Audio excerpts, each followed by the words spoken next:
அது 10 ரக்காத் சுன்னத் தொழுது வருகிறாரோ அதுல லுஹருக்கு முன்னால 4 2 2 4 லுஹருக்கு பின்னால 2 அந்த 12 லிஸ்டில் உள்ளது. அதே போன்று மகரிபுக்கு பின்னால 2 8 இஷாவுக்கு பின்னால 2 10 ஃபஜ்ருக்கு முன்னால 2 12 இதிலே லுஹருக்கு முன்னால 2 தொழலாம் என்று ஹதீஸ் வருகிறது. 2 தொழுதால் 10. இந்த 10 அல்லது 12 ரக்காத்துக்களை ஒருவர் ரெகுலராக தொழுது வந்தால், பயணத்தில் இருந்தால் தொழ தேவையில்லை. பயணத்தில் இருந்தால் அவர் ஃபர்லான தொழுகைகளை மாத்திரம் தொழுதால் போதும். இந்த ரெகுலரான சுன்னத்தை தொழ வேண்டிய அவசியம் இல்லை. தொழுவது சுன்னத்தும் அல்ல. ஒருவர் ஊரில் இருக்கும் போது இந்த 12ஐயும் தொழுது வந்தால் அவருக்கு சுவர்க்கத்தில் ஒரு வீடு கட்டப்படும். இதை கொஞ்சம் தனிமையில் உட்கார்ந்து யோசிச்சு பாருங்க. அல்லாஹ்வுடைய தூதர் சொல்கிறார்கள், வஹீன் அடிப்படையில் சொல்கிறார்கள். இது பொய்யாக இருக்குமா? இதுல நமக்கு சந்தேகம் வர முடியுமா? நிச்சயமாக வராது. அன்புள்ள சகோதரர்களே, பாருங்க நம்முடைய நிலைமையை. நம்ம 12 சுன்னத்தை பத்தி பேசிட்டு இருக்கோம். நம்ம இப்ப பேசுற டாபிக் என்னன்னு கேட்டால் 12 ரக்காத் சுன்னத். ஆனால் நம்மில் பெரும்பாலானவர்களுக்கு 5 நேர தொழுகையே இல்லை. இன்னா லில்லாஹி வ இன்னா இலைஹி ராஜிஊன். என்னதான் மனசுல நினைச்சிட்டு வாழ்ந்துட்டு இருக்கிறோம் தெரியல. இந்த தொழாம வாழ்ற சகோதரர்கள் மனதில்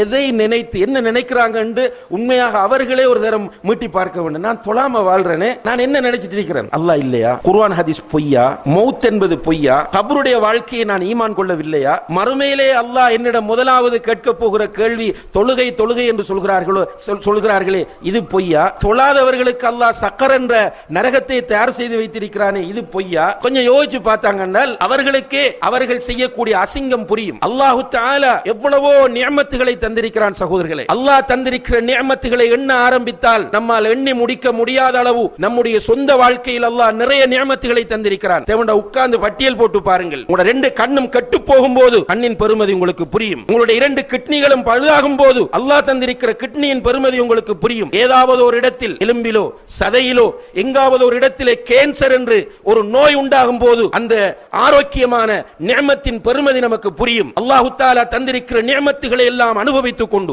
ஒரு நண்பன் உங்களிடத்தில் சில உதவிகளை வாங்குகிறான். அந்த நண்பன் ஒரு கட்டத்தில் உங்களுக்கு ஒரு பிரதிபகாரம் செய்ய தவறும் போது நன்றி கெட்டவன் என்று அவனையும், நீங்கள் ஒருவனுக்கு ஓட் போடுகிறீர்கள், அந்த ஓட் போட்ட அவன் உங்களுக்கு சேவை செய்யாத போது அவனை நன்றி கெட்டவன் என்று திட்டுகிற நீங்கள், உங்களுடைய மனைவியை நன்றி கெட்டவள் என்று திட்டுகிற நீங்கள், உங்களுடைய ரப்புக்கு நன்றி உடையவர்களாக இருக்கிறீர்களா கெட்டவர்களாக இருக்கிறீர்களா என்று தொழாதவர்கள் கொஞ்சம் யோசித்து பாருங்கள். கண்ணியத்திற்குரிய சகோதரர்களே, தொழாதவர்களுடைய நிலை மறுமையிலே மிக பயங்கரமானது. தொழக்கூடியவனுக்கு அல்லாஹ் வயல் என்ற நரகம் என்று சொல்கிறார். நல்லா யோசிச்சு பாருங்க. ஃபவைலுல் லில் முஸல்லீன் அல்லதீன ஹும் அன் ஸலாத்திஹிம் சாஹூன் அல்லதீன ஹும் யுராஊன். தொழுது கொண்டு தொழுகையிலே பொடுபோக்காக இருக்கிறவர்கள், மற்றவர்களுக்கு காட்டுவவர்களாக தொழுகிறவர்களுக்கு வயல் என்ற நரகம் என்றால் தொழாதவனுடைய நிலையை கொஞ்சம் யோசித்து பாருங்கள். ரசூல் ஸல்லல்லாஹு அலைஹி வஸல்லம் அவர்களுடைய காலத்தில் ஒரு கூட்டம் இருந்தார்கள், மிக டேஞ்சரான கூட்டம். ரசூல் ஸல்லல்லாஹு அலைஹி வஸல்லம் அவர்களுக்கு நிம்மதியை கெடுத்த கூட்டம். உங்களுக்கு தெரியும் அவர்கள் யார் என்று? ரசூலுல்லாஹி அலைஹி வஸல்லம் அவர்களுடைய மனைவியின் மீது களங்கத்தை உண்டாக்கிய அந்த கூட்டம். ரசூலுல்லாஹி அலைஹி வஸல்லம் அவர்கள் வெளியூருக்கு போயிருந்த நேரத்திலே அவர்களுக்கு சதி செய்வதற்காக ஒரு பள்ளிவாசலை அமைத்த கூட்டம். யார் அவர்கள்? முனாஃபிக்குகள். இந்த முனாஃபிக்குகளை பற்றி அல்லாஹ் குர்ஆனில் சொல்லும்போது ஃபி தர்கில் அஸ்ஃபலி மினன் நார், நரகத்தின்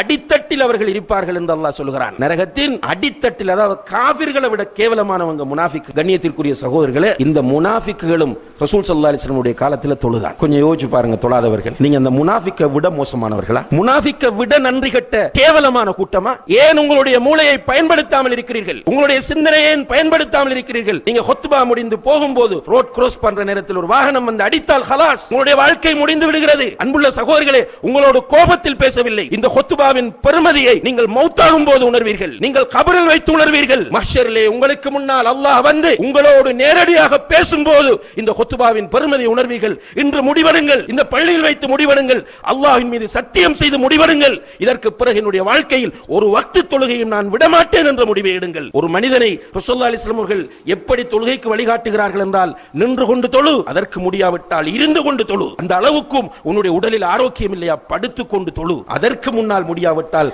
கண்களால் சைக்கினை செய்தாவது தொழு. தொழுகை விட முடியாது சகோதரர்களே. ஊரில் இருந்தாலும் தொழ வேண்டும், பயணத்தில் இருந்தாலும் தொழ வேண்டும். நீங்கள் வாகனத்தில் போனாலும் தொழ வேண்டும், விமானத்தில் போனாலும் தொழ வேண்டும். நீங்கள் சமாதான சூழ்நிலையில் இருந்தாலும் தொழ வேண்டும். யுத்த களத்தில் ஆயுதம் ஏந்தி போராடுகிற போராளிகளாக ஃபயரிங் நடந்து கொண்டிருக்கிற சூழ்நிலையாக இருந்தாலும் நீங்கள் தொழ வேண்டும் என்கிற அளவுக்கு இஸ்லாம் தொழுகையினுடைய முக்கியத்துவத்தை நமக்கு சொல்லி இருக்கிறது என்றால் ஏன் நமக்கு புரியவில்லை? இந்த சகோதரர்கள் ஒன்றை புரிந்து கொள்ளுங்கள். தொழாதவனுக்கு இஸ்லாத்தில் எந்த பங்கும் கிடையாது. நீ இஸ்லாம் பேசுறதுக்கு உனக்கு எந்த ரைட்டும் கிடையாது. பேசாதே, நீ நரகவாதி. ரசூல் ஸல்லல்லாஹு அலைஹி வஸல்லம் அவர்கள் சொன்னார்கள், அல் அஹ்துல்லதி பைனனா வ பைனஹும் அஸ்ஸலா, நமக்கும் அவர்களுக்கும் இடையில் உள்ள வித்தியாசம் தொழுகையாகும். தொழாத நீ இந்த உம்மத்தில் நீ ஏன் கவலைப்பட வேண்டும்? முஸ்லிம்களை பற்றி உனக்கு என்ன அக்கறை? முஸ்லிம்கள் பார்த்துக் கொள்வார்கள் அவர்களை. தொழாதவனுக்கு இஸ்லாத்தில் எந்த பங்கும் இல்லை என்று உமர் இப்னுல் கத்தாப் ரலியல்லாஹு அன்ஹு அவர்கள் சொன்ன கட்டத்தை கொஞ்சம் யோசித்து பாருங்கள். சாதாரணமான ஒரு கட்டம் அல்ல. உமர் ரலியல்லாஹு அன்ஹு அவர்கள் ஹிஜ்ரி 23வது ஆண்டு அவர்கள் கலீஃபாவாக இருக்கும்போது இமாமத் செய்வதற்காக சுபஹுடைய நேரத்திலே முன்னால் செல்கிறார்கள். சஃப்புகளை ஒழுங்குபடுத்தி விட்டு தக்பீர் கட்டும் போது பின்னால் இருந்த ஒருவன் சரமாரியாக அவர்களுடைய முதுகிலே ஒரு கூரிய ஆயுதத்தினால் குத்துகிறான். 6-7 தடவைகள் முதுகிலே குத்து விழுந்து விட்டது. உமர் ரலியல்லாஹு அன்ஹு அவர்கள் கீழே விழப்போகிறார்கள். இமாம்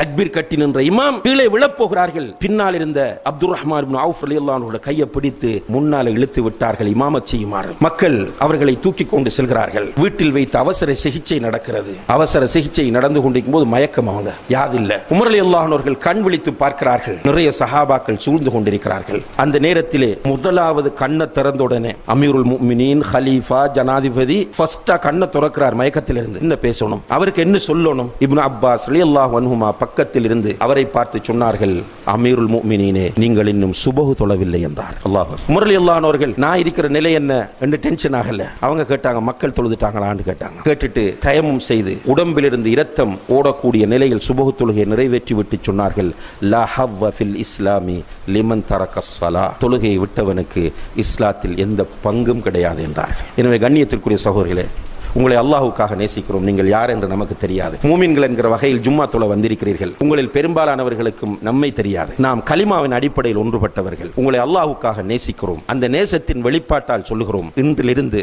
நீங்கள் தொழுங்கள். ஒரு கஷ்டமான விஷயம் அல்ல, ஒரு சவாலாக எடுங்கள். நீங்கள் அல்லாஹ்வின் மீது தவக்குல் வைத்து அல்லாஹ்வை பயந்து அவனை நேசித்து நீங்கள் இந்த தொழுகையை தொழ வேண்டும் என்ற உறுதியான முடிவு எடுப்பீர்களாக இருந்தால் அல்லாஹ் உங்களுக்கு அதை இலகுபடுத்துவான் இன்ஷா அல்லாஹ். அதுக்கு பிறகு உங்களுடைய வாழ்க்கையில் ஏற்படக்கூடிய மாற்றங்களை நீங்கள் உணர்வீர்கள். எல்லாம் வல்ல அல்லாஹு தஆலா தொழுகையை நிலைநாட்டி ருக்கூ செய்யக்கூடியவர்களோடு ருக்கூ செய்து மறுமையிலே அல்லாஹுக்கு சுஜூத் செய்யக்கூடிய பாக்கியத்தை நாம் எல்லோரும் பெறுவதற்கு அவன் தௌஃபீக் செய்வானாக. வ ஆஹிரு தஅவானா அனில் ஹம்துலில்லாஹி ரப்பில் ஆலமீன்.